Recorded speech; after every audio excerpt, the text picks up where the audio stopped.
Hello, everybody. My name is Luke Thomas. This is the weekly live chat I do on MMA fighting. Today is, because I got my phone ready, Wednesday, August 6th, 2014.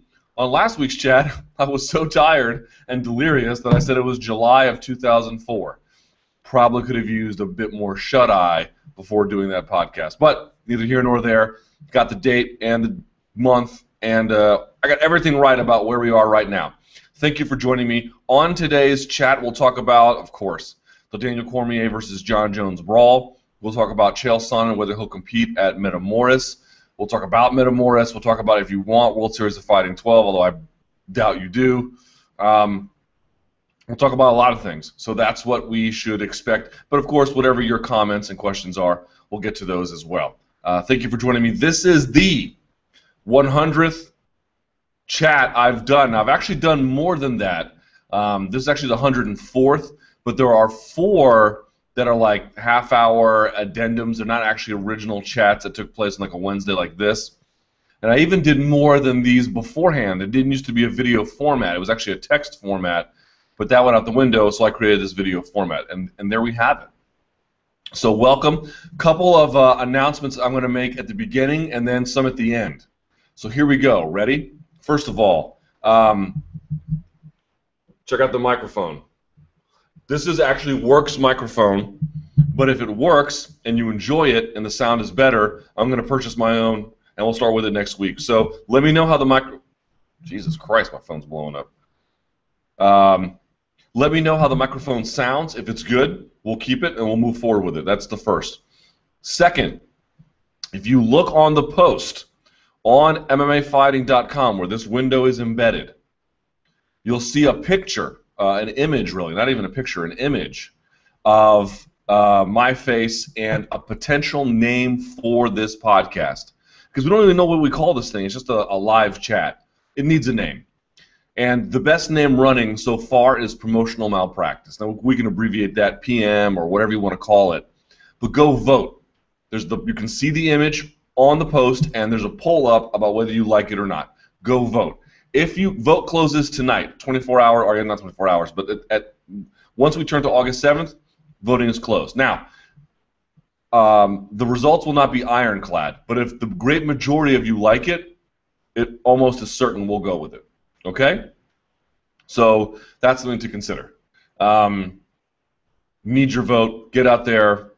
Man or woman, no age restrictions. You can only vote one time, obviously, but get out there and do it. Okay? So that's the second thing I need to sort of get out. The third thing is, and this is huge. I think it's very huge. You guys have been harassing me, and I mean this in a loving and respectful way, almost in a way that I was surprised. When are you going to make this a podcast? When are you going to make this a podcast? When are you going to make this a podcast? That basically starts today. So here's the good news. It's not fully complete yet, and I tried to have it done by this day, but the update I can give you is that I have a pro account now on SoundCloud, SoundCloud.com, and I'll explain all this in just a second. I'll make it fast. That I've applied for their podcasting program, which, trust me, will be approved. I can't imagine it wouldn't be. Okay, SB Nation and SoundCloud have a relationship. Once that gets approved, they'll give me an RSS feed. Once I get that RSS feed, we'll be up on iTunes. Okay, so by this next week, we should be on iTunes. But at a minimum, starting today, as soon as the show is over, it's going to be converted to an MP3. That MP3 is going to be uploaded on my SoundCloud account, and the SoundCloud player will be embedded in the post. So you can download the MP3 if you want, but you can also play it off of the post with the SoundCloud player, which you can share, you can put on Facebook, you can put on Twitter, you can embed on a WordPress blog, you can share, you can follow it there. So we are just days away from having this a full-fledged podcast with an RSS feed and eventually getting on iTunes as well. We're there. We're in the home stretch. But we've got something now where I'm not just linking up an MP3 that I threw up there. We've got a lot more going on. We are a part of the SoundCloud Nation now. Pro account, unlimited uploads, the whole nine. You guys have been asking for it. You've been begging for it. SB Nation finally hooked me up. I had to do some arm twisting, but thanks to Brendan, Buzzkill Brendan from the MMA Hour was a big help, and so was Michael Bean behind the scenes. So Thanks to those guys for setting it up. We're in the home stretch here of podcasting, but we're already going to start today with a much better system in place. We got a microphone, we got a SoundCloud account, we'll soon be on iTunes, and we got you. We're ready to rock. As you know, all the comments that get 3 Rex turn green, I give those priority. You can tweet me at SBN Luke Thomas. You can email me luke.thomas@sbnation.com. And without further ado, let's get episode 100 of this live chat going. All right.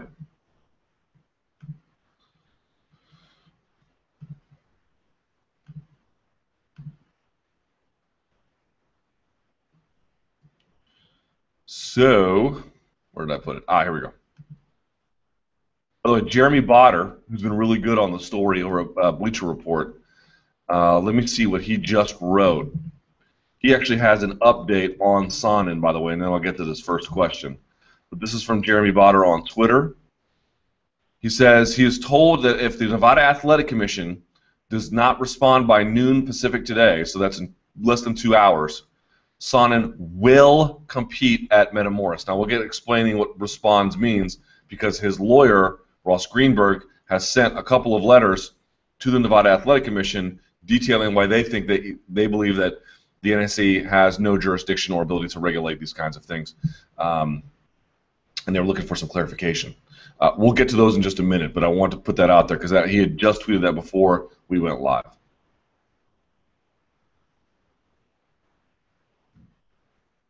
All right, first question. Here we go.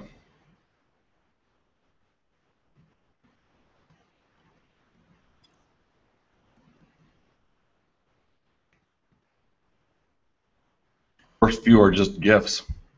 That's funny. All right, here we go. Perfect. DC Jones Brawl. Thoughts on the DC Jones Brawl? As entertaining as it was, and with such great traffic, part of me, similar to Sonnen and Vanderlei, still wonders what I'm watching. I was expecting Mike Tyson to jump in and bite someone's leg. Also, do you think NSAC will explore disciplinary measures? Well, for sure they're going to explore disciplinary measures.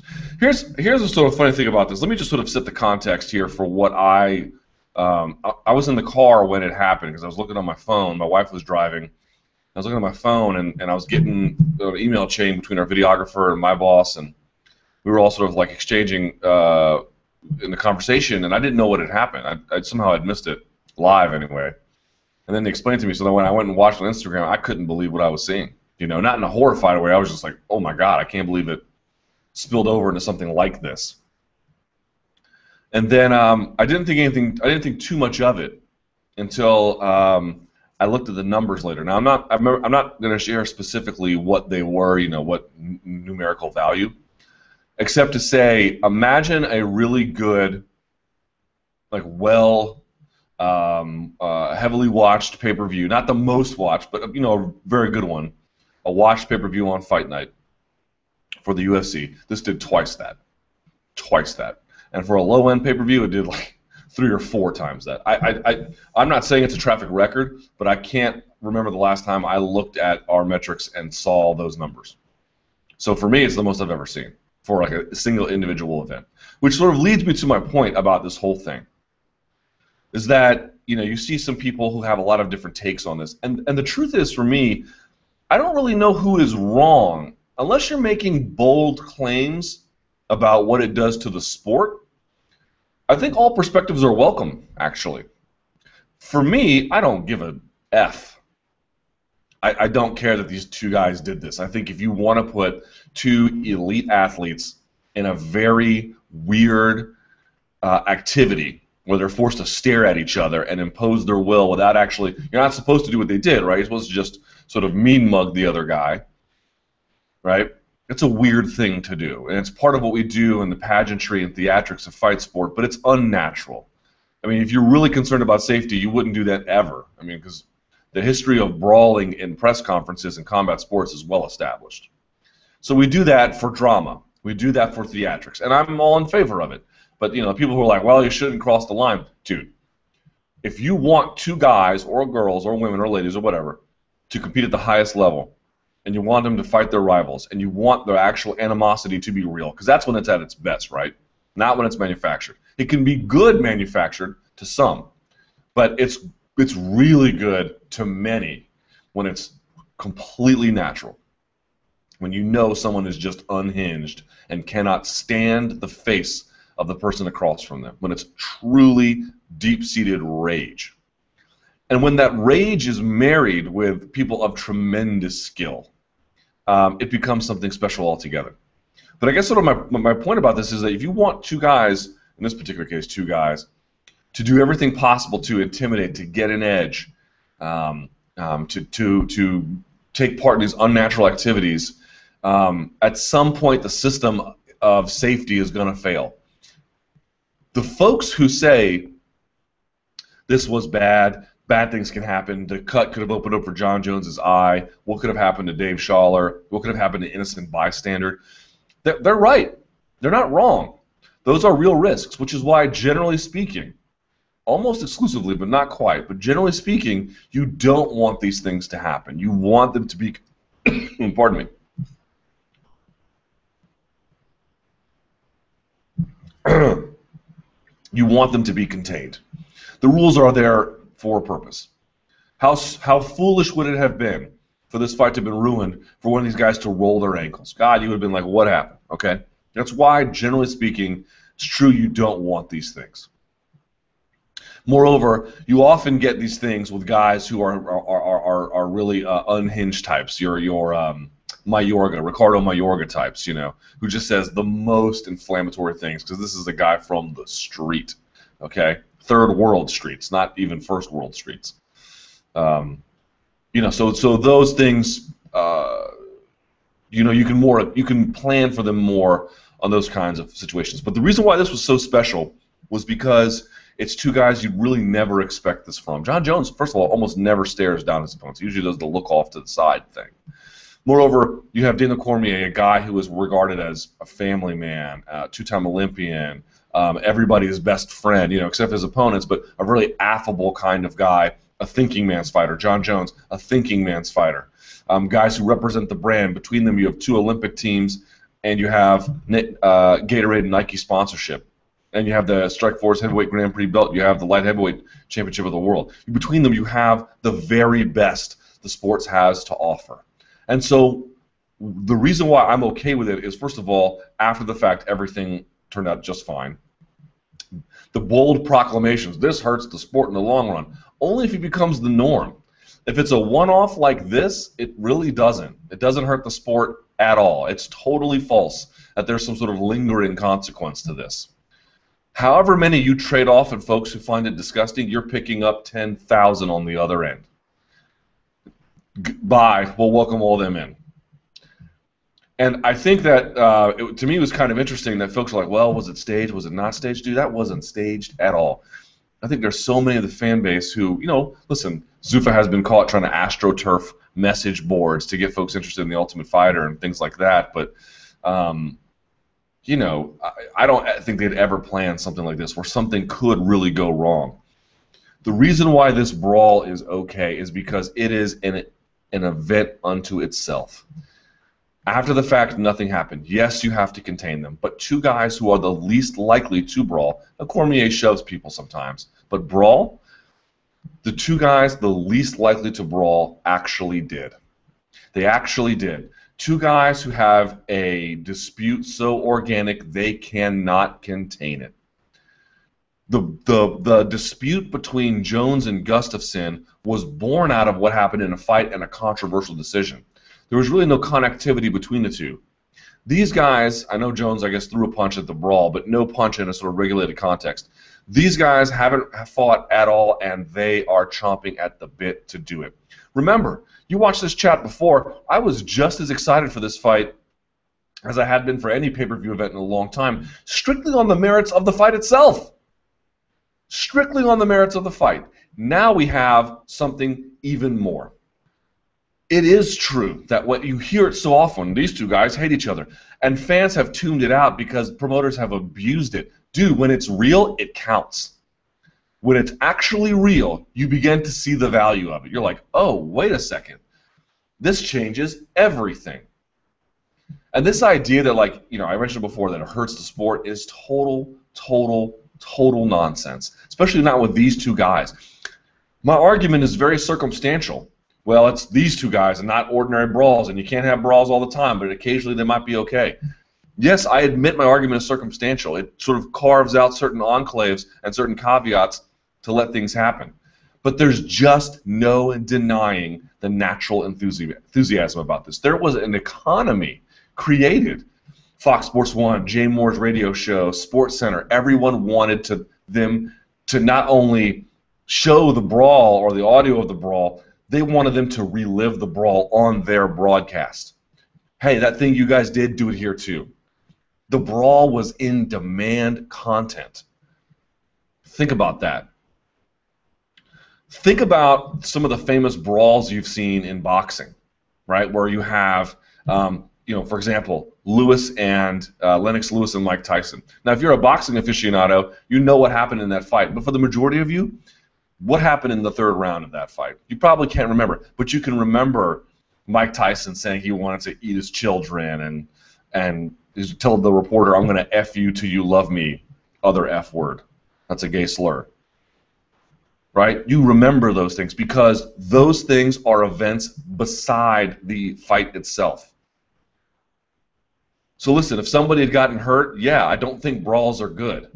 But if the guys got away with it, and they did, I don't mean like the NSAC is not going to punish them. I mean there's no physical injury to them. If they got away with that, and it revealed something else about the fight, and it becomes this memorable, and it gets this many people to turn their heads, you'd have to be crazy to say this is bad for the sport. Wouldn't want it all the time, wouldn't want to see it again for a very long time. Would only want to see it when it's real. And even then I don't have to see it. But this was one of those times where the volcano erupted and there was nothing else you could do to stop it. How could you possibly say this is bad? How? No one is denying you don't want this all the time. No one is denying that this is not something that promoters should allow. No one is denying that bad things can happen if you allow these things to take place routinely. But when there are exceptions and they get away with them and they look like this and they have these kinds of raw ingredients, it is awesome. It totally transforms the fight atmosphere. You cannot tell me this fight is the same today as it was on Sunday in terms of being anticipated and what you think about it and the general belief about it and who's got a mental edge. People are now dissecting every angle of this fight when before, and this is the substitute fight.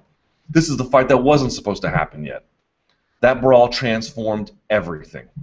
Everything. And you don't have to like it as a general policy. There is no denying the power of what that thing did. It simply cannot be ignored. It will do, and it's not like, oh, it's going to do bigger business. What are we going to do in the name of big business? I don't want to see things molded and molested to cheaply produce greater results. But sometimes, if you can harness the weather, so to speak, if you can take what's already there and you can find a way to shine a light on it, not in a way where, again, you're not manipulating people, but just what's already there, dude, you can get incredible things. You can get incredible things. That brawl was an event by itself. Got the numbers to prove it. And it has totally transformed that fight. It has transformed that event to an extent. If you're making Conor McGregor a wallflower, you're doing something right.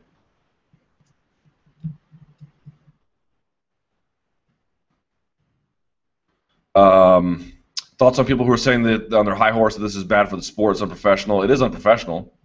And again, if you did it a bunch of times, it'd be bad for the sport. That it'll set the sport back a few years. What a dumb comment.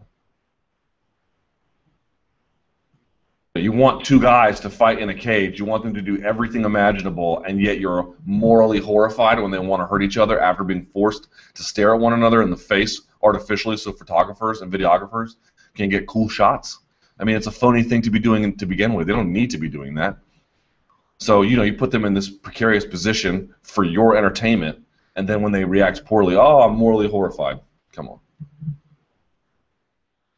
Thoughts on Galvin Sonnen apparently being in jeopardy? Is it within the NSAC's jurisdiction to expand the definition of fighting, or does this require a legislative change? Even though it is not Nevada, Is there any way you see this deterring Sonnen, or is this simply grandstanding? The Nevada Athletic Commission, it appears, will be grandstanding whenever it doesn't cost them. If they can grandstand, but not so to their own detriment or the state's detriment, they will absolutely do so. First of all, this is the most ridiculous thing I think I've ever seen in a long time.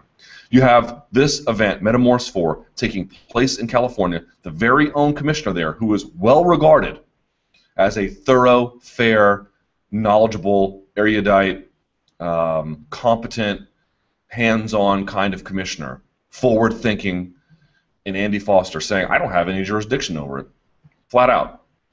If you read the regulations, and Botter has a post about this, and it's up in other places, basically, without getting too technical about the numbers, and Botter has a good piece on it, is that the way the regulations are read is that let me find it, because you got to hear it. You just have to hear it. You need to read the language of it. I'm going to pull it up here. Here we go.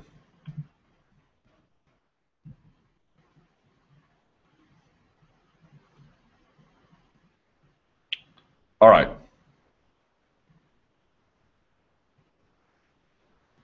So Francisco Aguilar, the chairman of the Nevada Athletic Commission, says, despite your promise basically not to compete, the Commission's reliance on your promise when it determined discipline, I now see that you already have scheduled a fight in California on, now they don't put fight in quotations, I did that, on August 8th. Be advised that the occurrence of any fight is a breach of the Commission's order and will subject you to further proceedings before the Commission.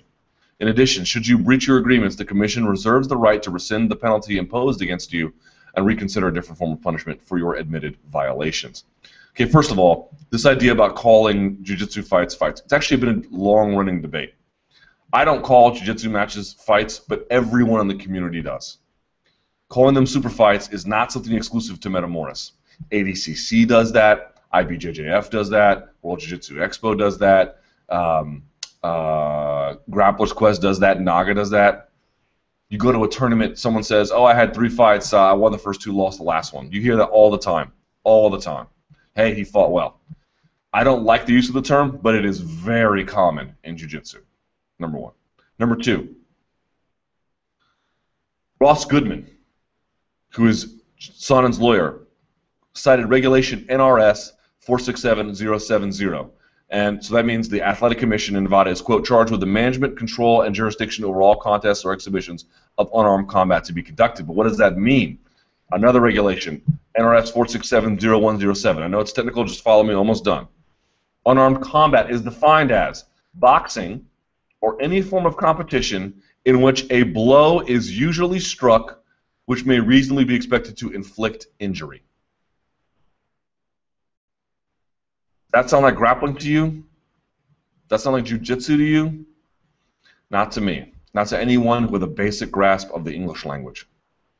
So Goodman responds, quote, there is no dispute that the NSAC has no jurisdiction or authority to regulate, license, or sanction jiu-jitsu and other forms of grappling. Moreover, jiu-jitsu does not fall within the Nevada definition of unarmed combat because it does not involve blows of any kind. Likewise, it would be a violation of due process to expand the interpretation of fighting broader than the statutory definition of unarmed combat, blah, blah, blah, blah, blah, blah, blah. Moreover, as you may know, so here we go, we have the issue of like what constitutes fighting. The Nevada Athletic Commission, this is, first of all, it's not even in Nevada, but that doesn't matter. If you make a promise to Nevada about you're not going to fight, you can't do it anywhere in the world. That's fine. But this isn't. This has nothing to do with that. It's in a different state. That state says we can't regulate it. Nevada's saying we can. Even under their own statutes, they can't do that. Ross Goodman continues, as you may know, I endeavored to diligently respond within 24 hours to your initial letter, given the time constraints of this weekend show and Mr. Sonnen's contractual obligations. In light of the detailed explanation underscoring Mr. Sonnen's reasonable understanding of the 2-year suspension only applied to MMA or other NSA-sanctioned events, I have not received any response. Then he quotes them from the very the hearing that they were in, that Sonnen hearing on Fight Pass. Rodriguez says, one of the commissioners, talking about Sonnen competing in Metamoris, quote, but is it just an MMA fight? Because he has a bout, Aguilar cuts him off. Anything sanctioned under our rules as an unarmed bout combat, I believe he's in wrestling, and wrestling is not subject. Rodriguez says, it's like no-gi grappling, Aguilar, right. Even in their own conversations, they recognize at that hearing, they knew about what was happening, and they weren't planning on doing anything about it. This is them after the fact trying to save face, if you ask me. I cannot possibly fathom what reason it would be other than they believe they failed to properly regulate, properly enforce the rules, or hand out a punishment that sufficiently could satisfy all the parties, and now they're looking to grandstand. Because it doesn't cost them anything to do it. The event's not in Nevada, they're not bringing any gate receipts there. This is just them on a power trip. It's ridiculous. If you had an argument about whether or not Metamoris should be testing, I understand that. Market forces can be brought to bear. If you don't want to support them because you believe in clean athletes, then vote with your dollars. I have no problem with that. I also have no problem if you felt that the commission was lax both in the way they treated Vitor Belfort and in the way they treated Chael Sonnen. A reasonable debate can be had about that, but I don't begrudge the position that more could have been done. But once that was over, trying to extend your statutory authority both in another state and over what it means to have unarmed combat, as you define it in the state, is ridiculous. Clear government overreach. Chael Sonnen absolutely should be allowed to compete at Metamoris 4. Whether you want to support that as a consumer is up to you, but that he should be allowed to compete is without question the case.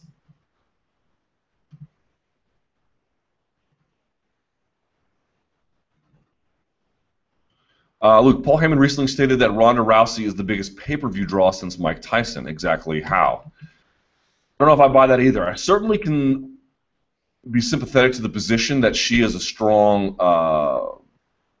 she has a really strong ability to get the UFC attention, and has a really strong ability to promote the brand and the sport in a certain way, and herself in a certain way, in other ways that even Brock Lesnar couldn't. I don't deny this. But in terms of being a draw, I think her results at the gate and on pay-per-view are mixed. Hard to say how much she gave on those two major shows she was a part of. She did well against Carmouche, not so well against McMahon. So it's who did she fight recently? It was on the same card though. Point being is she may be a big star, and she is a big star, but in terms of a pay-per-view draw, I think the evidence is at best inconclusive. Luke, how do you see Mayweather-Maidana 2 fight going? I think Floyd outboxes him. I think it'll be like the last 4 to 5 rounds of Mayweather-Maidana 1. I'm not interested in that fight at all, and I don't expect it to beat 1 million pay-per-view buys.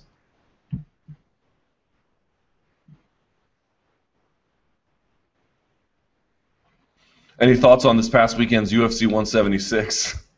I can't find results anywhere. It's almost as if it didn't happen. And someone points out, it wasn't canceled. It was postponed. Luke is a 5'8" skinny white guy. I sometimes ponder how I would fare in trying to stop 2 trained super athletes from attacking each other. Thankfully, Dave Schaller was able to answer this question for me on Monday. Kudos to Dave Schaller for taking it all in stride. He got put in the worst position imaginable and managed to make some funny out of it. So hats off to Dave over at the UFC. That was kind of funny. But yeah, man, it's like, I'm twice Dave's size, and I wouldn't want to be in between those two. Have you heard anything on the Eddie Alvarez situation? Nothing to update you guys yet. I think everything I said last week is still in play. But it sounds like they may not make the 178 cutoff, Didn't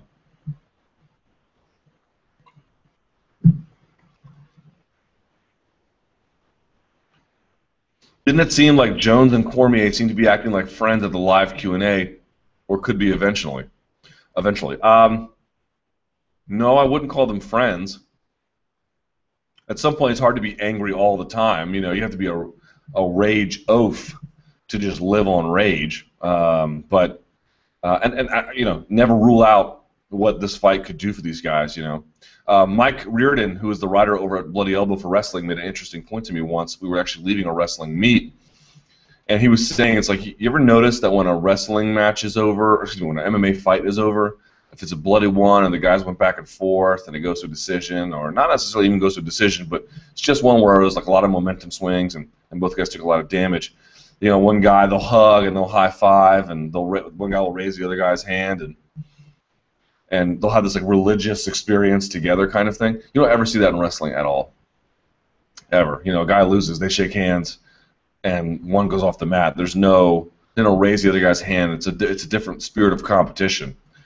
But I think fight sports, including boxing, lend themselves to a kind of bond and brotherhood you develop in those kinds of events, you know. Not always. In fact, not even very frequently. Sometimes guys have brawls and they hate each other for the rest of their life. That's fine too, you know. But never leave out the possibility that the complexion of the fight and what happens there can shape the relationship between the two after the fact.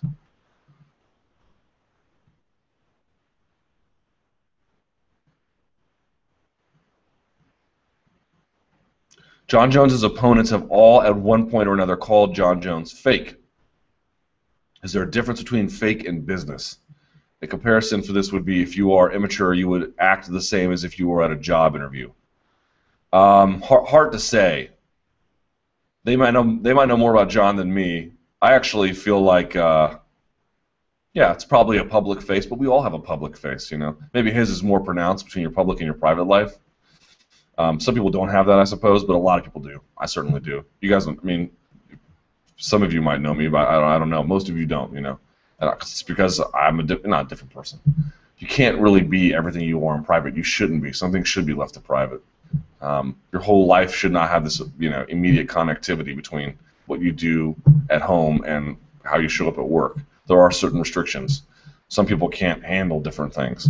If you don't want to live that way, you don't have to. But, you know, I'm not going to sit there and come and pretend that, like, you guys have a decent sense of who I am, but no, you know, not the same.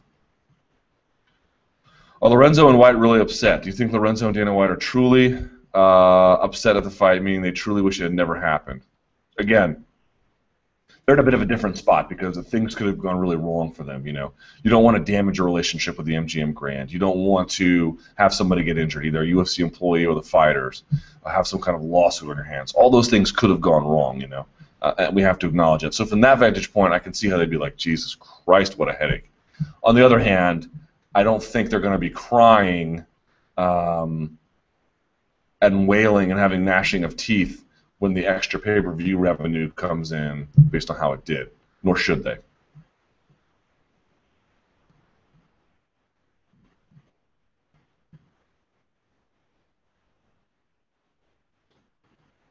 How will the push affect pay-per-view numbers? Luke, what type of effect do you think the fight on Monday with Jones and DC will have on the final pay-per-view numbers? Yesterday on Cheap Seats, Greg Savage was skeptical since this happened over 7 weeks out from the fight. I kind of disagree, though, because imagine how crazy the hype will become for the weigh-ins prior to the fight. Also, what got more traffic, the Silva-Diaz news or Jones altercation? The DC-Jones altercation was like an order of magnitude bigger than Silva-Diaz news. Not even in the same universe. Not even close. Silva-Diaz was a blip on the radar screen relative to DC Jones. DC Jones, I've never seen anything like it. Nothing. Ever. Ever, ever, ever, ever, ever. That helps you understand that. I think Savage's skepticism is semi-well placed. I think the fact that being 7 weeks out doesn't help it. A lot of times these boxing pressers happen in close proximity, usually fight week of. That can change things. 7 weeks out is a bit of a distance, so there's that. And also there's a question about how the UFC talks about it. Do you acknowledge the brawl? Do you milk the brawl for what it's worth, and then use that as a promotional mechanism to you know, raise awareness and visibility and intrigue in the fight? I think you have to, but it's a very delicate balance, and how they do that will determine how much success they have at pay-per-view extra on what they were already going to do. So I certainly think it'll help. I don't backtrack at all that it has transformed the fight and transformed the way the fight is viewed and have made that many more people aware of it. I think that people will remember, oh, those are the two guys that brawled. Not the same as happening during fight week. That would have been much different, but still not insignificant. Still very much, in the proverbial language we all use, a needle mover.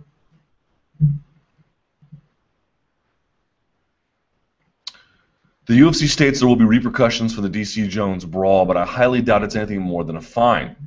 Had it been lesser-named fighters who acted this way, the UFC would have cut them. Right, I mean, Jason High got cut for shoving a referee, and Dana White didn't even, so told everyone he didn't even review the tape. Just, and again, not all these situations are analogous. Putting your hands on a referee, I think, would be, there's never really anything valuable about that. I mean, it's sort of universally understood you can't do it. I thought everyone reacted in all the horror. You know, I thought it was deeply overplayed, but certainly nothing you can allow. But as we mentioned on this chat a number of times, this is the way the world works, and you can be angry about it, and maybe you should be angry about it. You have a right to feel that things should be fair, but they're not. That's not the world we live in. And the way things are currently structured, without a collective bargaining agreement, without these guys acting in concert together, your justice will be commensurate with your... I mean, at some point, you can't do anything you want, but your justice will be a fluid thing, in large part defined by your value and your current status. It's just the way things work, man. So yes, they're going to get a fine, but you can fine guys like Jon Jones and Daniel Cormier because they make more money. You know, you can't fine a guy who makes 8 and 8. There's just no money. There's no money to take. You can find a guy who makes, you know, $500,000, you know, or $300,000. You can find a guy like that. Again, how much I don't know, but they have the money to pay a penalty. So yeah, but I mean, are the penalties definitely going to be a function of two guys headline? I mean, what are they going to do? They're going to cut Daniel Cormier and Jon Jones? No, they can't. They were relying on them for this event. You know, are they going to sit him out the rest of the year? No, because if it's a controversial decision, they're going to have a rematch, right? So you get the idea. You get the idea. Like your justice is a function of your value and your status and what it all means for them. Up to a point. You go and murder somebody, you know, all right, you know, they're going to let you go. But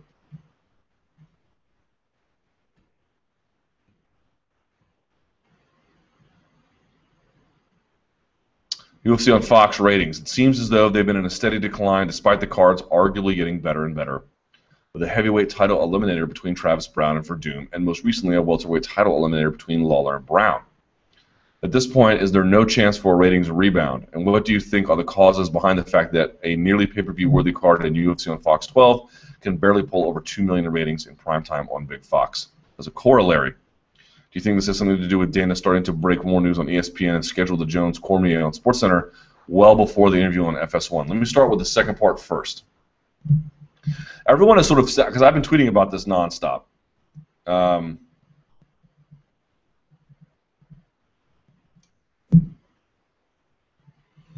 I don't think it's at all coincidental that UFC is trying to preserve a relationship with ESPN, which would make complete sense. Why wouldn't you? It's a worldwide leader in sports. The way they do sports, they do it better than anybody. Fact. No one does sports like ESPN. I think that's just a very fair statement to make. Certainly not in North America. And TSN up there in Canada. And I would argue worldwide, but whatever. You get the idea. No one does sports like them. Much more homes. The level of production is just extraordinarily high. The level of core competencies and how to deliver to audiences just incredibly, incredibly high on all facets, on digital platforms, on television, on radio. They have sports covered like you can't imagine. Okay.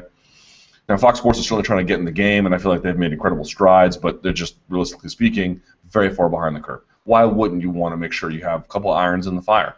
I think all of that is smart, and I would love to see UFC on ESPN. Who wouldn't want to? I think it'd be a game changer, you know.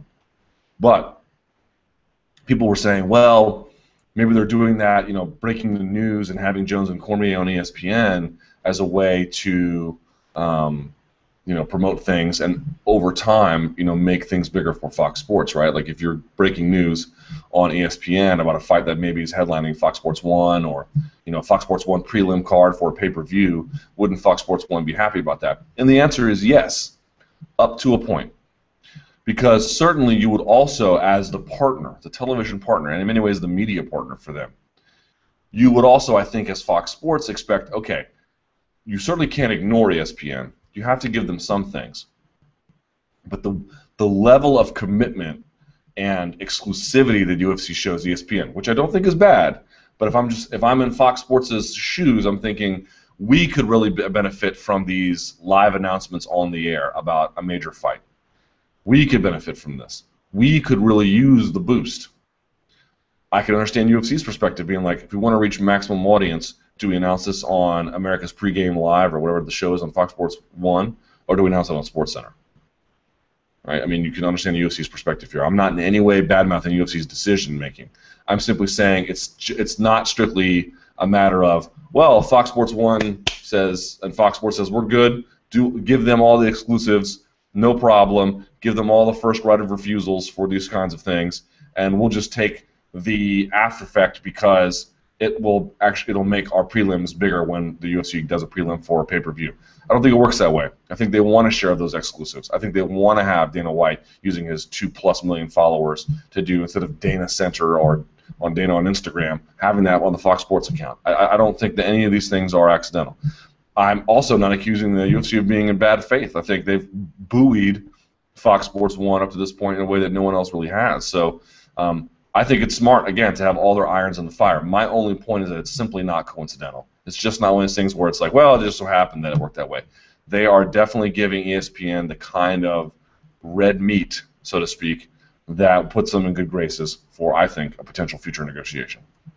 It's just a conjecture. I don't have any proof, but that's sort of what I think is happening here. Is that the deal is up in, what, 3.5 years? 3 years? Something like that? Almost 3 years now. That's not a long time. We're almost halfway done with this deal. That's not a long time. And if you could sort of remain relevant, remain in good graces, give these, nurture a relationship with ESPN, you can do a lot of interesting things. Now, as for your first point, in the end, I am sympathetic to the argument that doing well in certain key demos, in the male demos, 18 to 34 and 18 to 49, is important. They did well there. It didn't do dramatically worse because, remember, both the Verdum Brown and Brown Lawler fights went well past the 10 o'clock mark. Didn't count a lot of West Coast audiences. In the end, it was around 2.5 million each, spiking above 3 million and some change for its peak, which is very, very good. Again, this is not football season. Well, not very good, but okay, good enough. It's not football season, but there's also no denying that baseline, that 2.5 baseline, even while out of football season, and whatever they do in football season, which is about 1 million more sometimes, is still down from what A, expectations were, and B, what they initially could have done. Or actually initially did do, I should say. It's not true that that's like, oh, it's always been in line. No, there's a decline. There's a decline. The question is the decline so bad that it's uniquely worrisome? That's a little more that's a more controversial debate. And there are other reasons for having optimism. It's just not true, though, that there's been no decline. No, there's been decline.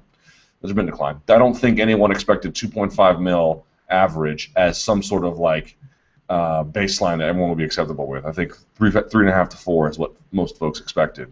If their projections were out of whack or based on what network numbers pulled during MMA's boom period, you can lambaste people for that, but that's where it comes from. And there has been a decline. The UFC learned their lesson at 174. 177 isn't great. This person says they're skipping it, but the upcoming pay-per-view cards seem to be getting better. What was the final numbers on 174 anyway? Per Dave Meltzer, between 95K and 115K. I definitely think that was a wake-up call for them. I don't know. Haven't had any talks with UFC brass. Doubt they would ever talk to media about it, but that's a scary number. That's a super scary number. You're flirting with what Rampage and King Mo did for Bellator, right? You're not far away at all. In fact, it's possible that they got beat, right? That's scary. That's super scary. That's always been, even though Strikeforce went on CBS and did good ratings, and Kimbo and Elite XC, they did good stuff for Showtime and CBS and all that, that pay-per-view frontier was really always the key differentiator. These companies, these Bodogs. Affliction got 100,000, but was, it's totally unsustainable. That didn't have the same other ingredients going on, the Viacom backing, the television deal with Spike TV, the deeper roster, they had bigger stars on Affliction, but not the expansive divisions.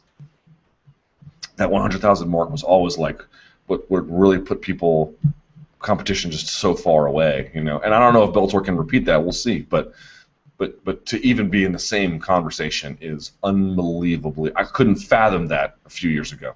Could not fathom that. For that to happen is crazy. And I definitely think they said, okay, we're going to do what we do on Fox Sports 1. We have a reliable audience there. We do reliable numbers. Probably the same thing for Fox, although I think they bump it up a little bit, obviously. I think those Fox shows are better than the most Fox Sports 1 shows. Okay, fine. They're going to do what they do on Fight Pass, But these pay-per-view shows, if they can stack it, they will. They won't always be able to do it. I think you are going to have some 177s. But for me, scheduling out 13 or 14 pay-per-views in a year is a very, very precarious thing to do. I'd love to see them dial it back to about 10. And then if they can add more, do so. If they happen to get lucky, they can really put a great card together, do it. But I definitely I talked to an executive. How do I say this? I talked to an executive in the industry familiar with pay-per-view and all the different players, boxing, WWE. I know WWE is doing its own thing now, but historically WWE has been in pay-per-view, UFC as well. All the basic pay-per-view players. And he thought that looking at the numbers and looking at this, that this would precipitate a bit of a panic. Not that, oh my God, we're stuck here. Not at all. But that we can't do this, anymore. We have to give them a pay-per-view quality card that we can just say this is different than what we normally offer. And even 177, you can have complaints about it. Carriazo getting a title shot, and the rest of the card is not good at all. But it is 2 title fights. That's very, very rare. You don't get that a lot with UFC cards. I can see how UFC can present that to the public and say, this is a pay-per-view worthy card. UFC 178, that is an excellent card. Who could possibly complain about that? That is one of those cards where I'll actually ask friends if they want to watch, which I never do anymore. Hey, you guys should watch. I'll even recommend it to people. I'll as a fan of the content, I'll naturally do what fans do, which is spread the word about things that they like, But I don't see how there's any way you don't look at those 174 numbers and say, okay, we can't do this. We have to have an insurance policy here. We have to do things. We got to make these an event. We have to do the extra work required to differentiate these kinds of content events from the rest of the portfolio that we offer.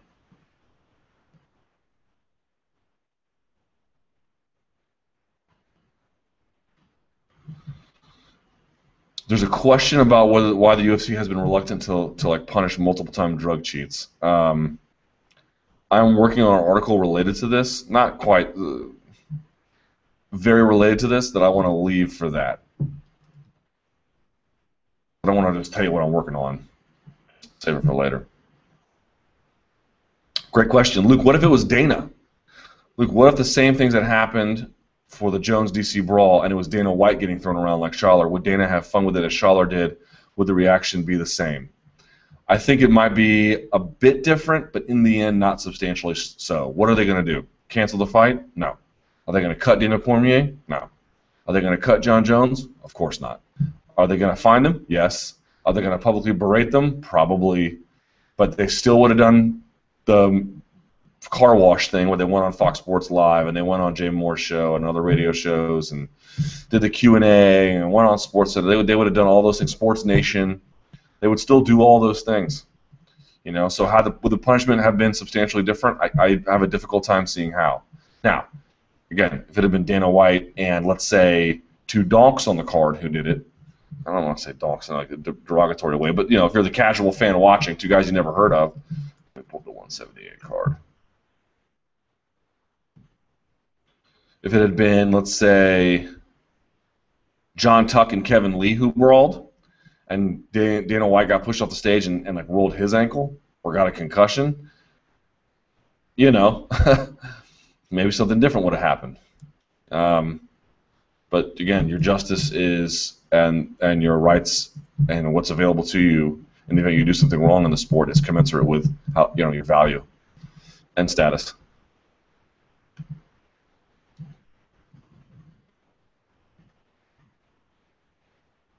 Do you ever imagine Conor McGregor being outshined? At the Q&A, he was overshadowed by the Jones-DC hype train. It seems MMA will be just fine, trash talk-wise, even without Sonnen. Or maybe this was part of Sonnen's legacy left behind. I don't think this has anything to do with Chael Sonnen at all. I think MMA fans watch so much pro wrestling, it's sort of crazy to me that they can't differentiate real life when it's right in front of them. I think you'd have to be a moron to think that was staged. And I don't mean to mince my words at all. You got to be just stupid to think that was staged. Those guys couldn't pull it off if they wanted to, in an effective way. You got to put down the video games. You got to turn off Raw is War, whatever the hell it's called, and you got to just watch real life happen. And you got to pay attention to who these guys are and how completely uncharacteristic this is, but at the same time, how understandable it is given everything that's happening. These are 2 guys who are hell bent on destroying each other, and I don't mean that lightly. Not murder. They're not going to go and shoot up their families, spray the block with an AK, nothing like that. But in competition, they do. And think about Think about what is on these guys' minds. You got a guy in Jon Jones who is arguably the greatest fighter ever. He could be. That's not a crazy thing to say. If he beats Cormier, right, and he beats Gustafsson, dude, we're talking about one of the all-time greats, period, irrespective of weight class. And let's say he goes up and, I mean, it's a crazy thought, but let's say he goes up and beats Velasquez. Dude, I mean, that's just the best fighter ever, ever, ever, okay? He's at least worthy of the conversation or, you know, potential future consideration anyway. But he doesn't command the respect. Doesn't command the respect and the adoration that someone like Daniel Cormier has with the insiders within the community. You know, Jon Jones isn't on Fox Sports 1 and UFC Tonight, and it isn't revered as this sort of like, not a father figure exactly, but this model citizen that Daniel Cormier is, where it's sort of being a nice guy is effortless to him because he is one. And moreover, a guy who, from a technical standpoint, poses an unbelievable challenge to Jon Jones. Jon Jones knows he needs this win to really, I don't know if make his career is the same, what I would say is, but to make his career something.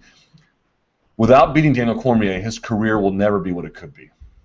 If he doesn't beat Daniel Cormier. By contrast, you have a guy in Daniel Cormier who got into the game late after a failed run in not one but 2 Olympics for 2 different reasons, and a guy who was widely regarded as being a potential gold medal winner and just could not get it done, both from not being able to perform and self-sabotage. And this is his second chance at athletic glory, and he is 35 years old. And while he is adored and revered and has a future set up for him after fighting, if he really wants to achieve the pinnacle in the sport, after already having to leave the heavyweight division, this is his chance to do it. His career is not the same unless he beats Jon Jones. Very much so. This fight could not have bigger stakes, and it could not have 2 guys who have such tremendous fight IQ, and it could not have more natural animosity between 2 guys who are very different people. They are oil and water, and yet they need the other guy to bow to them for their career to be what it could and should be. Think about that. With all of that understanding, with all of that context, with all of that riding on this, which these 2 guys I'm sure are intimately familiar with, if not consciously, certainly then subconsciously, driving an inner rage, how could you possibly think that was staged? This is not just another fight, man. This is if not, this is the fight, man. Up to their points in their careers, this is the fight. This is the most important fight of their careers, far and away. So asking, is it staged? Man, they're not fighting some chump at a circus fair, dude. They're not fighting up on someone they can easily beat. They're fighting the guy who they have to beat to prove that they are what we thought they could be. And they don't get it if they don't beat these guys. For all the greatness Jon Jones has achieved, if you can't beat Daniel Cormier, that damages his career. He'll still be a very, very good Hall of Famer type, but not the guy. And Daniel Cormier, I mean, can you imagine an athletic career where you were expected to do all this in one sport, you didn't, and you got to the peak of another one, and you couldn't do it again?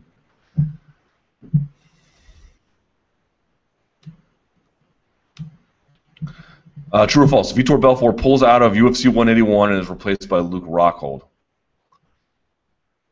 God, that'd be kind of crazy. I'll say false, but we'll see. UFC 178 does 600,000 pay-per-view buys. I will say yes, if not more. MMA is not a sport. It's merely just sanctioned and regulated cage fighting. I'm not sure what that means. It's possible for MMA fighters to become addicted to the thrill of fighting. True. Jacare knocks out Gegard Mousasi. False. Gilbert Melendez will be the first former Strikeforce fighter to win a UFC title.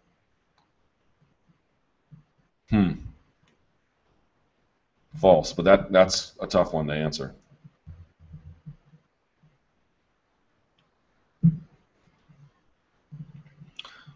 Luke Thomas believes the following UFC rivalries are or were genuine. Anderson Sonnen, half-half. Vanderlei Sonnen, no. Cruz Faber, yes.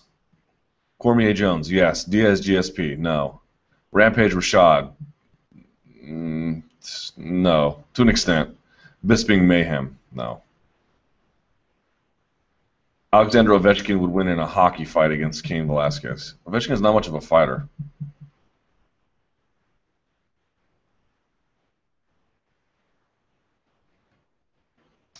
Question about Nate Diaz. I'm not sure how to answer it because I'm as confused as the rest of you. According to Mike Kogan, who is the manager for Nate Diaz, he recently commented that Nate would be willing to offer to fight the winner of Cowboy Miller, Josh Thompson, or Cowboy Nurmagomedov replacement, only to be Cowboy/Nurmagomedov replacement, only to be shot down 3 separate times by the promotion.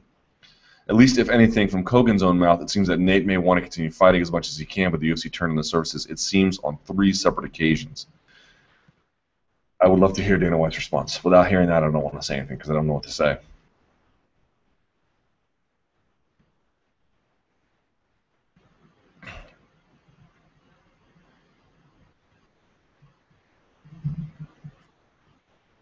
Let's see. Jon Jones' behavior. Luke, what are your thoughts on Jon Jones' behavior? Is he an incredibly gifted actor or trolling the media by portraying himself in multiple different personas within a matter of hours, or does he just have serious identity issues? When he was on Fox with DC, it seemed as though he was on the verge of tears. Then a switch flicked and became super angry at DC and walked off. While hours before he was joking on Instagram, and then he was all sincere and cordial on ESPN. Then the most odd part was today in LA, he seemed almost friendly with DC as if he was drunk. I'm not sure if he was just a very emotional guy or if the pressure is getting to him. What's your take? No, I think he's a young guy who has a range of emotions.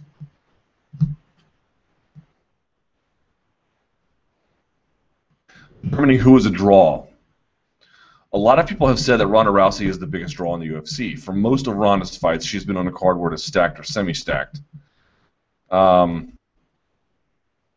Yet non-draws like Mighty Mouse gets a card that has no chance of succeeding. You did mention Benson Henderson, but is there a criteria for you to be a pay-per-view or TV star? Even though they wouldn't do it, how would Rousey do if she headlined a Mighty Mouse type card? Depends on her opponent. Depends on the place. Lesnar was sort of notorious for doing well on pay-per-view and not necessarily all that great at the gate. I mean, not poor at the gate, but not commensurate with the same kind of attention he could command from a pay-per-view perspective. So the way you determine a draw is sort of any number of things. Are you a draw at the gate? Like if you, in terms of measurables, how do you stack up? What kind of ratings do you do? What kind of traffic do you drive? What kind of gate do you do? What kind of attendance at events do you pull? What kind of pay-per-view do you pull? What kind of ratings do you pull? What are all those ratings? What are the demos that you pull? You know, maybe you're not great with men, but you're really good with women, or vice versa, or younger, or whatever the case may be, Latinos, whatever. There's all different kinds of ways to sort of define what a draw is, depending on what the context is and how you're measuring it. But it's all those measurables. How many people walk through the turnstile? How many click purchase? And you know, I would say to be a draw on pay-per-view, at a minimum above 400,000. Which isn't to say that 350 is bad, but I wouldn't call you like a major draw. You know, above 500,000, you're definitely doing well. On TV, again, depends. If you can do super strong in demos, your averages will need to be high, but having high averages would be even better. Gates, merchandise, traffic, all kinds of things.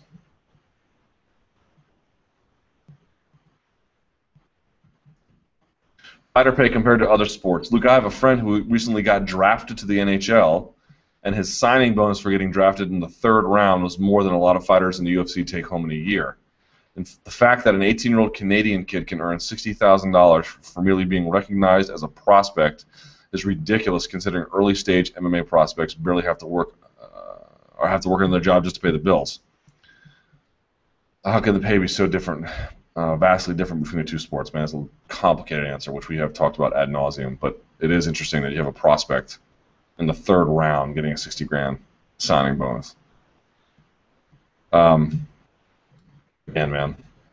the pay wouldn't be, I think, so dissimilar if there was collective action among the fighters, but it's not. Conor McGregor taking selfies was probably the best part of the scrap between Bones and DC. Don't you agree? It never misses an opportunity, does he? Manny Pacquiao recently bought shares into the ONE FC promotion. Thoughts? Probably didn't buy that much, and he probably owns enough now where they are just going to use his likeness to promote shows. He may show up to some. He may do some press events. I wouldn't rule those out, but I think what you're more going to see is that they can use his name. Manny Pacquiao says blah blah blah blah blah, you know, because he has a bit of a name in that region, certainly a huge name in the Philippines. I think that's what you're going to expect out of this. It's just a mechanism to promote themselves, and they give up some ownership stake, so I guess he could have some kind of assets. um, you know, non-liquid assets, given all sort of the problems he's having with his taxes. But that's what I think you'll see. Manny Pacquiao says that this fight of, ONE FC Rise of Kings, or whatever the hell they're going to call the Dragon Strikes Back, or,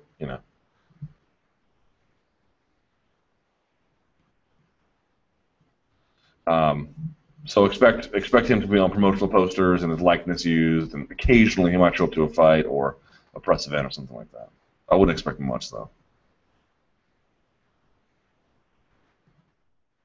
Reflections on the Strikeforce merger. That's interesting. We are now 18 months since the final Strikeforce show, and as it stands, the next title challengers at heavyweight, light heavyweight, welterweight, and lightweight are all former Strikeforce fighters. With hindsight, are you surprised by the impact Strikeforce fighters have had in the UFC, and which weight class do you think that has been the most affected by the merger, excluding women's bantamweight? Obviously, because that would be the best answer. But I think heavyweight, the Strikeforce's heavyweight division was pretty substantial and had done really well. Their middleweight division was not too bad either. Just some of the guys at the top there. Lightweight, all of them were pretty good. Welterweight, less so, but heavyweight, I would point to as next. Yeah, it's sort of interesting to me about just how profound UFC bias is, because I think a large amount of bias towards fighters in the UFC as being more elite than their contemporaries, I think, is justified. It is a deeper pool, and it is higher stakes, and it is in front of greater audiences. Those things should be measured. But I think that the cynicism about what people can do outside the UFC is also far too strong an impulse, which in part I have been guilty of. True, false. If you are a flyweight, bantamweight, or featherweight champion, you should be begging the UFC to put you on the Silva Diaz card. True. Any fighter, you put you on that card. The face-off was the climax of the Jones-Cormier hype. False. If McGregor wins, he will be thrown in a #1 contender fight. Probably. Depends how he wins. You saw the entire Ariel Paul Heyman interview. I have not.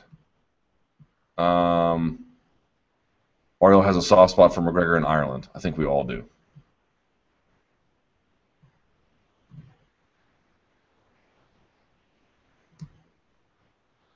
Not a true-false question, but more difficult part of the Rampage interview. His no comments or that fatalities are the worst part of Mortal Kombat. Definitely that fatalities were the worst part of Mortal Kombat. All right, this one is from MJC Flip the Script, who is a fellow over at Fight Metric. I've been trying to get to the bottom of why the UFC finishing rate is plummeting, why the style of finishes is changing, and who the culprits may be. First, some facts. The UFC finishing rate from January to June of 2014 is indeed dropping at a sizable rate.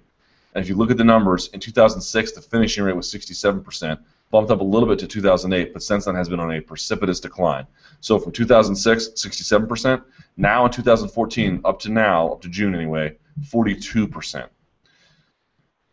He says, from January of June of 2014, 27% of fights end in some form of KO or TKO. That's the smallest proportion of knockouts since 2010. From 2000 to 2010, there was an average of 1.25 submission attempts per fight. From 2011 to now, it's 0.86%, a 31% decrease. Finishes are down in 2014, but the variety of finishes are up. So more from the clinch, for example. From 1993 to 2010, there were only 9 finishes stemming from strikes to the body. From 2011 to present, there have been 28 such finishes. From 2005 to 2010, 38% of knockouts stem from ground strikes. From 2011 to present, KO stemming from ground and pound account for just 23%. From 1993 to 2010, 11% of KOs stem from standing kicks or knees. From 2011 to present, finishes from kicks and knees make up 18% of KOs.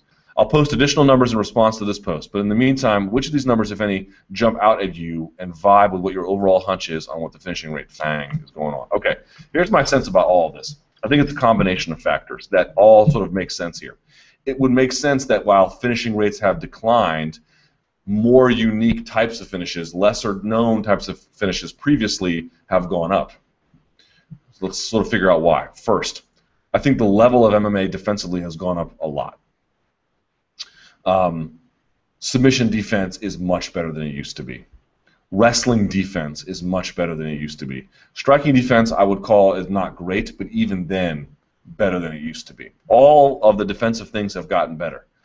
Offense has gotten better too, but not in sort of the basic fundamental way in which defense has improved. Because at its core, MMA is a more offensive sport than boxing.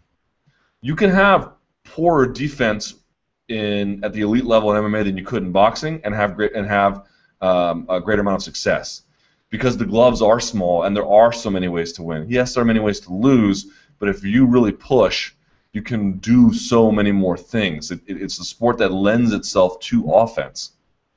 But the defense has improved everywhere. Everyone is a better fighter than they used to be. And you see it in jiu-jitsu, like you see these Metamoris competitions, for example. Oh, 20 minutes, no sub time limit. Dude, 20 minutes is not enough to sub these guys. It's just not enough time. You have to do no time limit to really sort of see what that would look like, and that could be very problematic, right? It's hard to do things against elite competitors. They're just very good at resisting it. So that's the first problem. The second problem, I would say, is that I think that what you're also finding is that you're getting lesser ranked guys signed now. So they're not bad fighters, but they're limited fighters. They don't have the comfortability to do a lot of things that they would ordinarily do at a lower level or may attempt, or have developed the skills yet for. So between the lack of skills and the lack of ability and exposure on the higher end of things, they're risk averse. They're going to try and use control positions. They're going to try and just sort of keep the fight where they're most comfortable. You're not going to get a lot of guys doing the things necessary to put their opponent in a position to be finished. I think that's also happening. But I think the reason why you're also seeing things like body shot KOs going up is because as guys get better and everyone's defense gets at a higher level, you have to find the unique twists. You have to get the spinning hook kick. You have to get the great left hook to the body. You have to get the Peruvian necktie, things that guys just don't see coming. Otherwise, it's simply not going to work for you, at least not very often. And even those things will sort of become commonplace, and there'll have to be another sort of wrinkle to everything that's going on. But you get the idea. Like, the reason why the things that we had never emphasized before is, one, I don't think those guys had those skills, but those are still areas of refinement that haven't been corrected for yet. I think all the other things, the more conventional techniques, guys' armbar defense from the guard is very good. When was the last time in MMA, Pettis and Henderson, that's a pretty rare thing, but like armbars from the guard, you don't see them very much. It's hard to do. It's hard to get someone to control their posture and to isolate the arm, especially no-gi, twist your body at a 90-degree angle, or at least even 45, enough, and break it. It's hard. It's very, very difficult to do. Guys have just much better sense of awareness of where their elbows are supposed to be and their posture and how to pass. It's hard. It's just really difficult. And so they're having to use unorthodox techniques and having to find a different wrinkle, having to find a different twist to create openings and take advantage of them. I think all those numbers pan out. I think what's interesting, though, is that none of us really saw this coming. I think what we had thought was that I never saw someone being like, yo, as these fighters get better, like, the finishing rates are going to plummet. I don't think anybody ever said, I don't remember anybody ever saying that. I think what we thought was that as these guys get better, their offense will get even more potent. And to some extent it has. The problem is, as their offense has gotten more potent, everyone's base level of defense has gotten significantly better.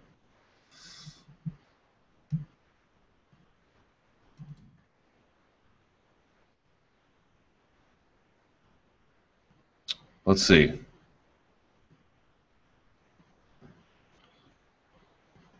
Lightweights, featherweights, and this is the same guy from Fight Metric following up. Lightweights, featherweights, and bantamweights had no trouble finishing in the WEC. They combined to either knock out or submit their opponent 56% of the time, a very good rate. But since 2011, those same weight classes have finished only 46% of their fights, a 10% drop. Many point to the cage size affecting the fight results, but unfortunately the UFC seems to be quite inconsistent with its usage of the different particular sizes of cages, and we don't have good data on it. Is there another culprit? Here are the finishing rates for each division in the past 4 years. Heavyweight has gone down. Light heavyweight has gone down but fluctuated. Middleweight has gone down. Welterweight has gone down. Lightweight has gone down. Featherweight has gone up. Bantamweight has gone up. Women's bantamweight not applicable. Flyweight has gone way down. In 2014, finishing rates in the heavyweight, women's bantamweight division, and flyweight divisions are lower than in years past, but each of those divisions has not mounted a particularly high number of fights. Welterweight definitely has, and finishes at 170 are down 10 percentage points from last year. The 170, 155, 145, and 135 pound weight classes have represented 64% of fights in 2014. That's 64% of 4 weight classes and 36% of the other 5. That proportion, though, is typical of each year of the lighter weight classes have been in the UFC. A couple weeks ago, Jeff Wagenheim mentioned that he gets compensated for the pay-per-view. This might be a dumb question, but do fighters get to watch UFC pay-per-view for free, or do they pay out of pocket? I think they pay out of pocket,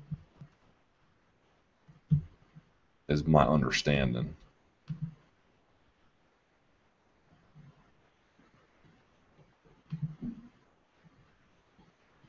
Someone says Jim Miller hit an armbar from the guard at 168. Yeah, there's some examples, sure, but they're not common. They're not common at all. Can Cormier beat Jon Jones with his stand-up, or does he have to rely on his wrestling? He has to rely on mixing it up. Can't not one or the other.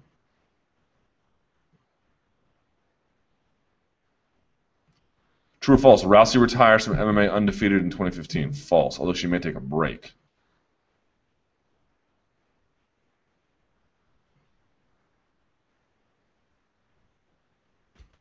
Someone says, yeah, the Brawl set MMA back years, all the way back to the days when people used to give an S about the sport.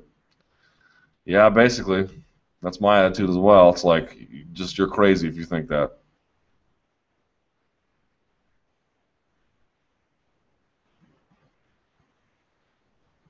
Let's see. What do you think about Jones's comments about Cormier's past opponents? I think his point was valid. I think his point is valid as well. That doesn't mean that Cormier can't or won't win, but that Jones has a point that really the step up between what Cormier has been facing and what he will face is pretty tremendous.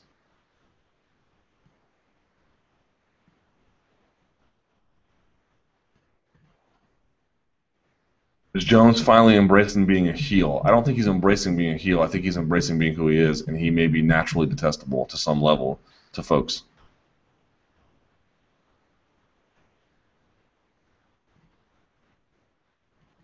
Ah, Sean Sheehan putting the Chromecast to good use. Thank you, my friend.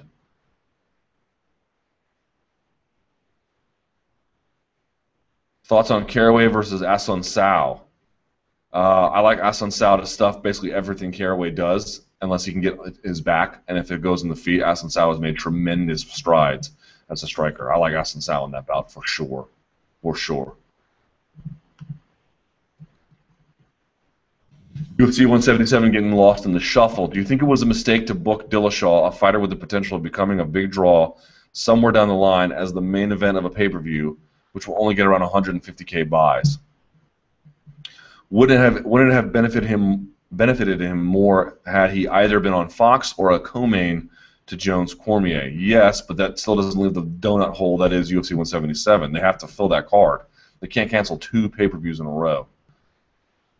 The same could go with DJ. These champs could have used some of the promotional push that UFC 170 is getting.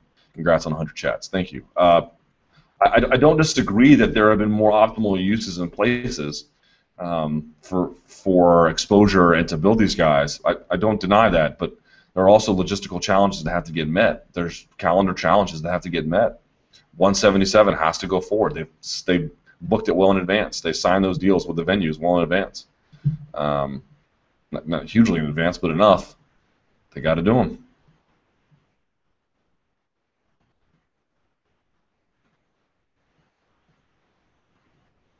Have I heard anything about the UFC uniform? I have heard that the apparel company that it was going to be switched last minute.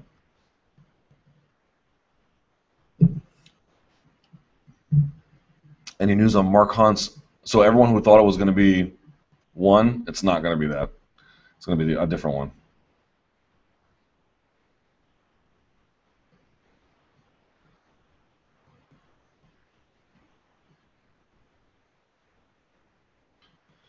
The promotional malpractice poster is great, just needs a little bit of editing. We have different versions of it. Do you have any news on Mark Hunt's unemployed comments? I don't. Jon Jones said he was drinking prior to the scuffle. Yeah, he was not drinking.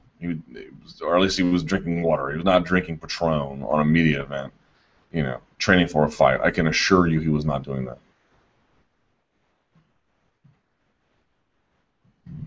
There we go. Jones is wrestling. Judging from everything you've seen from Jones in his last few fights, you think he'll be able to land even one takedown on Cormier, as he struggled against Gus and Glover in that department, and DC is a better wrestler than both of them. Furthermore, I believe Cormier has never been taken down in MMA, so considering that in his lower center of mass, I think Jones will fare against him. Well, he barely got Glover down. I would not rule out that Jones has taken down everyone he's ever fought, in the UFC anyway. Someone's knocking at the door.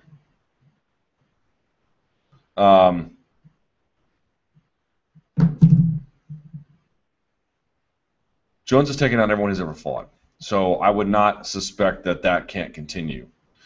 That said, I don't think that's going to be a key portion of his fight. I think a key portion for Jones is leveraging the reach and forcing Daniel into striking exchanges. I look at that Frank Mir fight as an area where he was given a lot of space to set up his attacks, and even then they weren't necessarily all that potent. And if he could keep his back off the fence, or if they do get on the fence, really rough him up in the clinch, make him uncomfortable, that would force DC into a space of the game where he's not really at his best. DC likes to beat up on you from advantageous positions. When your back is against the fence, to bomb on you. When your back is on the floor, to bomb on you, to pass. Likes to pick you up, likes to get behind you. There's not a guy who likes to sort of like maintain those positions with grips and hooks, but likes to have one arm maybe as an anchor and then do damage with the other. And so the key for Jones is going to be really making sure that never happens. If the fight, it's not complicated in that sense about how they're going to do that. To me, though, it's the clinch. What's going to happen there? Is Jones going to be able to throw knees in the clinch, or is he going to worry about getting picked up and slammed? Who's going to control the underhooking? The underhooking is going to be huge, man. Because if Jones, with that long reach, gives up double underhooks, he's going to go for a ride. He's going to get lifted. I'm telling you. And then it's a question of what's his guard look like, and can he get up, and does that mean he loses rounds? Wrestling steals rounds. Who are the judges going to be? It's so many factors to consider. But for me, it's that underhook battle and that clinch, man. That's really where a lot of this is going to be decided. Because if there is none, because the fight's on the feet the whole time, favor Jones pretty heavily.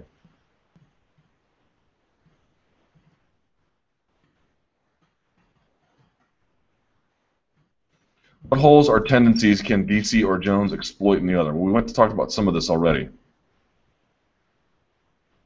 For DC, aside from that left high kick you mentioned at the 178 Q&A, I definitely think body kicks and looking for knee kicks will be two of Jones's biggest focuses. DC seemed very uncomfortable with being attacked to the body by Mir, and although he's very athletic, he does have a tendency to be flat-footed at times. Yep, he likes to explode, throw big, heavy, quick hand combinations, has great hand speed. I think that's a key portion of his game. Someone says, as for Jones, I think both Gus and Glover, to a lesser extent Glover, showed that if you shut down Jones's wrestling, his distance striking isn't always going to be his bread and butter.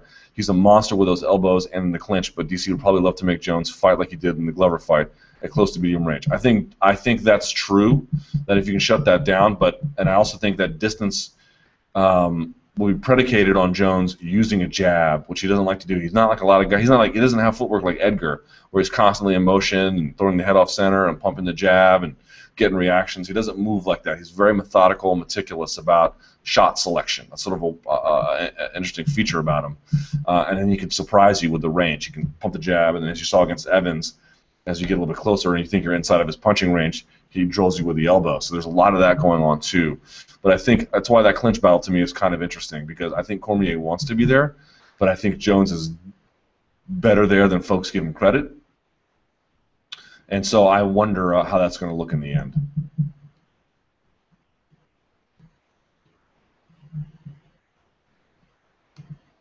UFC on multiple channels. All the major sports are aired on multiple networks. Could we possibly see the UFC continue to do fights on Fox and occasionally a fight on ESPN? I wouldn't rule it out. I don't think that's a crazy thought, but part of me wonders that. Part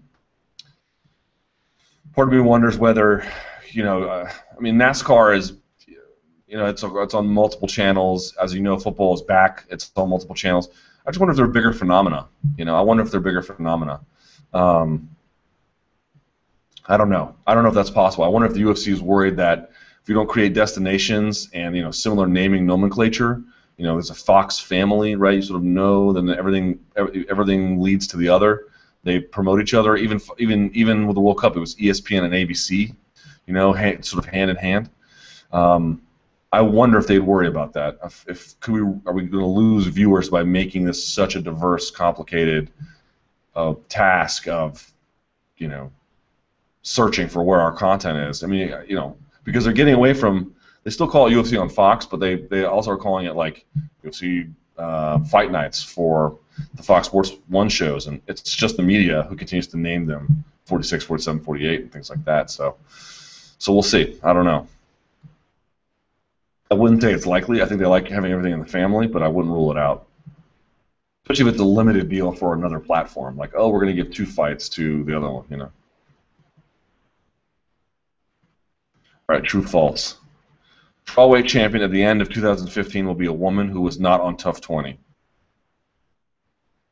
Possible.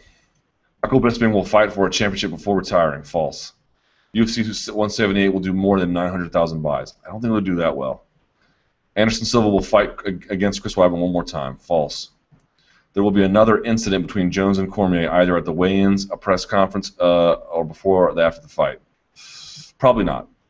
Ronda Rousey will retire undefeated. Probably. Mike Goldberg will be replaced in 2015. False. UFC 177 will see a title change. Probably false. There will be at least another 2 high-profile drug test failures in 2014. True. All current UFC champions are clean. No comment.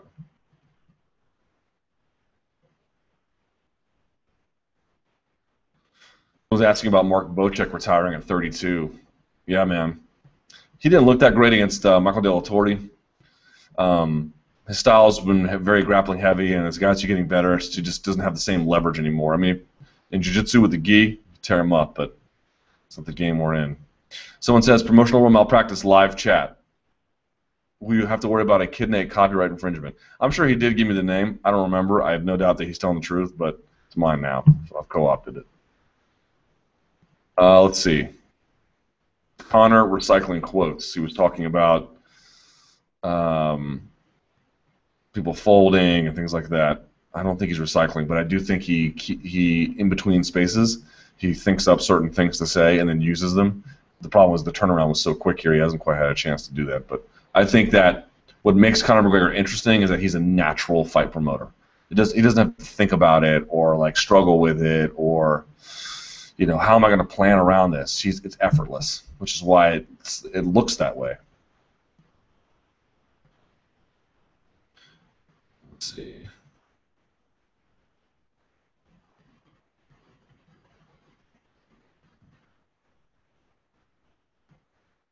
I'll rip this one. Thoughts on Kyle Kingsbury taking I'll mispronounce it, ayahuasca prior to the Cummins fight? You're just trolling. Was he still under the effects of the drug? Come on, please stop. Just don't say dumb things. Manuel Newton versus Joey Beltran for the Bellator light heavyweight title. Is this real life? What's your take, Luke? It does seem like Scott Coker era Bellator is off to a great start. I think they probably owe, I don't know this to be true, but I think they owe him fights, number one. Number two, you know, everyone's like, oh man, it's really degrading the Bellator light heavyweight title. Oh yeah, the one held by Attila Vey.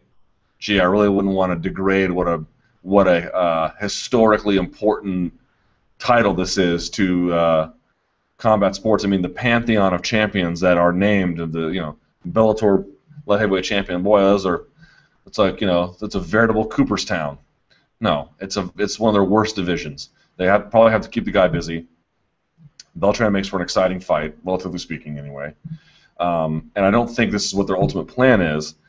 I just think that someone on Twitter was saying this is probably like a bit of a tune-up fight, like when Danny Garcia is getting in his next bout.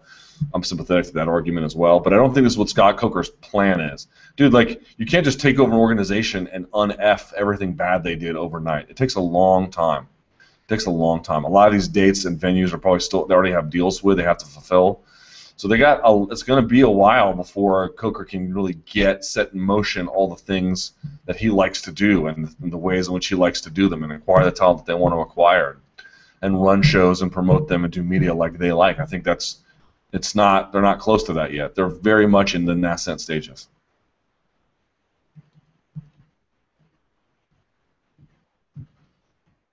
Someone wishing me a happy birthday. Thank you very much. It was yesterday, but thank you. How many live chats do you think you'll have to do before you quit? No idea. 177 is coming up. There's hardly any promotion or advertisement for it in comparison to other events that are happening way after 177, such as UFC 178. Do you think 177 is the worst pay-per-view card of all time? No, I don't think it's the worst pay-per-view card of all time. So it says they're irritated because they live in Sacramento and a huge fan of the UFC, and yet I'm not going to the event because it's such an awful card. Don't.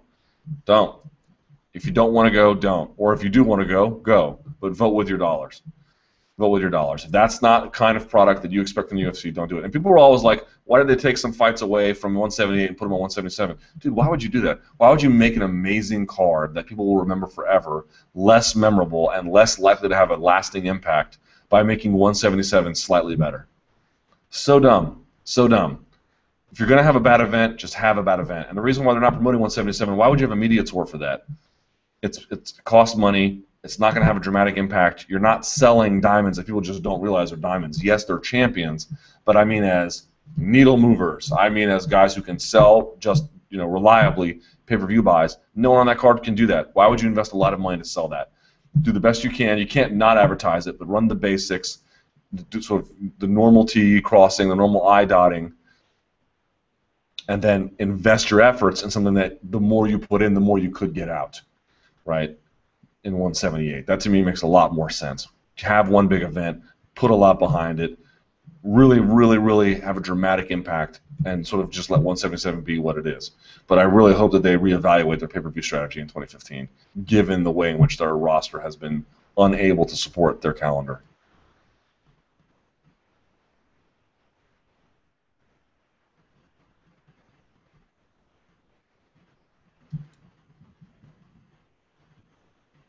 Let's see.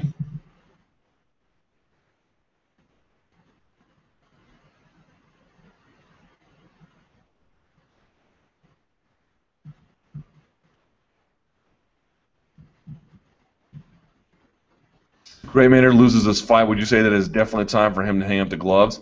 Probably, but especially if he gets knocked out or stopped.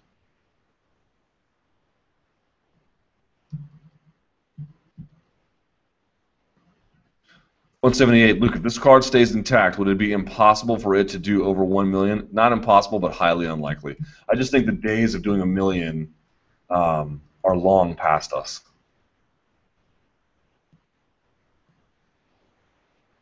Cruz Mizugaki. Who's going to win? Cruz.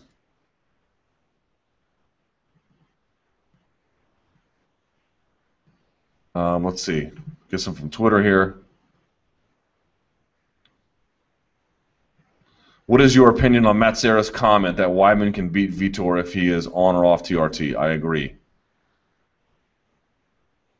Does it set a precedent that if you pull out of a fight, you'll be rewarded by getting the fight in your home country? That's strictly a function of the calendar, not a reward effort. True or false? Metamoris will sue the NSAC if Chael pulls out to avoid the fines. False. They don't have the money for it. Other than Sonnen versus Galval, are you looking forward to any other M4 matches? I think this is their best card yet. Yes. I'm not looking forward to Barnett versus Lister. I know a lot of folks are. I'm not in that bandwagon. I think it's going to be a stalemate. You might even see Barnett, pushing the action, and then Lister just getting out of everything. But I don't like it at all. I don't think it's a good fight or good match. Remember that I told you this because I cannot see how this match would suck. Gary Tonin versus Kit Dale. That's going to be the one. Kit Dale, jiu-jitsu, in a way, a kind of a prodigy, but that's a strong word, but just a natural. Got his black belt in 4 years in Australia. Already is competing on a world-class stage. Not really training with any other world-class guys. Unheard of. Number one. Probably the best black belt ever out of Australia. Number two, and Gary Tonin, ridiculous level black belt out of that sort of Renzo Gracie or Ricardo Almeida alliance out there in New Jersey. I think he's officially a Tom DeBlas black belt, but whatever the case may be, cardio machine and takes a lot of risks, has a lot of unorthodox techniques. can just 20 minutes for him is nothing. He will push, push, push, push, push, and you may see him in some bad spots, but he'll never stop. It's crazy. That match for sure is going to be the best. Comprido versus Ribeiro is going to be awesome. I don't expect much out of Sonnen versus Galvan. That's just to sell tickets. But Kit Dale versus Gary Tonin is just going to be the bee's knees. All right, so here's the deal. I have to go, but I want to say something here. Truly, if y'all like the microphone, let me see. If y'all like the microphone, let me know. Thanks to Dark Toby, but it just wasn't working out, so we got to try something else. If you like the microphone, let me know. I'll get one permanently for the show. Reminder, within maybe 30 minutes after this is over, I will have the SoundCloud embed on this post on MMA Fighting. I'll tweet it out too, but it'll be on MMA Fighting.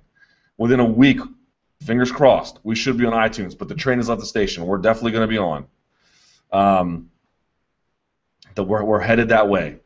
So expect that up there. You can share it, you can tweet it, you can embed it, you can download it, you can actually quote-unquote follow me on SoundCloud, all that good stuff. But the podcast is coming. Vote on whether you want to change the name and the imaging to promotional malpractice or some form of it. Let me know. And thank you. Seriously, thank you. I used to do a radio show on 106.7 The Fan here in D.C., and when I went away, I'm on an awesome radio show now, but I was just on that show solo, and I used to love to take calls. And I know some people are like, oh, never take calls. If you ever listen to my old radio show, I love taking calls. And yeah, you get some donks that call up and say some dumb stuff, but I really enjoy talking to other MMA fans. I really enjoy having them challenge you and ask questions in a way that changes your perspective, or ask things that are funny, or whatever the conversation is.